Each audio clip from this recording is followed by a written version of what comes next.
Shalom bien-aimés dans le Seigneur. Aujourd'hui, nous continuons avec notre méditation sur le thème « La puissance du jeûne ». Cette fois-ci, nous tirons notre texte dans Ésaïe chapitre 58, le verset 6, qui nous dit ceci. « Voici le jeûne auquel je prends plaisir. Détache les chaînes de la méchanceté, dénoue les liens de la servitude, renvoie libres les opprimés et que l'on rompe toute espèce de joug. » Alléluia. Dans le texte, le peuple de Dieu avait jeûné et prié longtemps sans voir l'exaucement de leurs prières. Et Dieu vint leur dire qu'il n'a jamais pris plaisir à leur jeûne. Vous pouvez jeûner et prier durant 100 ans sans que Dieu ne fasse rien pour vous. Frère, le jeûne ne corrompt pas Dieu. Le jeûne ne lui force pas. Dieu est tout-puissant, vous ne pouvez pas le déplacer par le jeûne. Cependant, puisqu'il connaît nos limites, il a donné dans sa parole le genre de jeûne qu'il aime. Frère, quand Dieu prend plaisir à ce que vous lui faites, il vous récompense. Voici la parole de Dieu pour le jeûne efficace. La Bible dit « Détache les chaînes de la méchanceté, dénoue les liens de la servitude, renvoie libres les opprimés et que l'on rompe toute espèce de joug. Partage ton pain avec celui qui a faim et fais entrer dans ta maison les malheureux sans asile.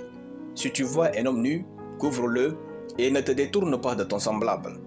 Alors ta lumière pondra comme l'aurore et ta guérison germera promptement. Ta justice marchera devant toi et la gloire de l'Éternel t'accompagnera. Alors tu appelleras et l'Éternel répondra. Tu crieras et il dira, me voici.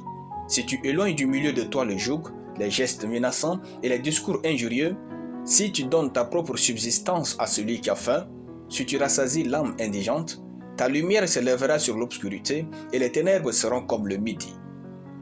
L'Éternel sera toujours ton guide, il rassasiera ton âme dans les lieux arides. Il redonnera de la vigueur à tes membres. Il rassasiera ton âme dans les lieux arides et il redonnera de la vigueur à tes membres. Tu seras comme un jardin arrosé, comme une source dont les eaux ne tarissent pas. Les tiens rebâtiront sur d'anciennes ruines, tu élèveras des fondements antiques. On t'appellera réparateur des brèches, celui qui restaure les chemins, qui rend le pays habitable. Tu retiens ton pays pendant le sabbat pour ne pas faire ta volonté à mon saint jour, si tu fais du sabbat tes délices, pour sanctifier l'Éternel en le glorifiant, et si tu l'honores en ne suivant point tes voies, en ne te livrant pas à tes penchants et à des vains discours, alors tu mettras ton plaisir à l'Éternel, et je te ferai monter sur les hauteurs du pays. Je te ferai jouir de l'héritage de Jacob, ton père, car la bouche de l'Éternel a parlé. Ésaïe chapitre 58, de versets 6 à 14. En un mot, l'exaucement divin au jeûne se trouve dans votre comportement quotidien envers les hommes. La puissance du jeûne est déclenchée par le cœur juste. Alléluia. Nous allons prier. Éternel mon Père, je te rends grâce pour ta parole.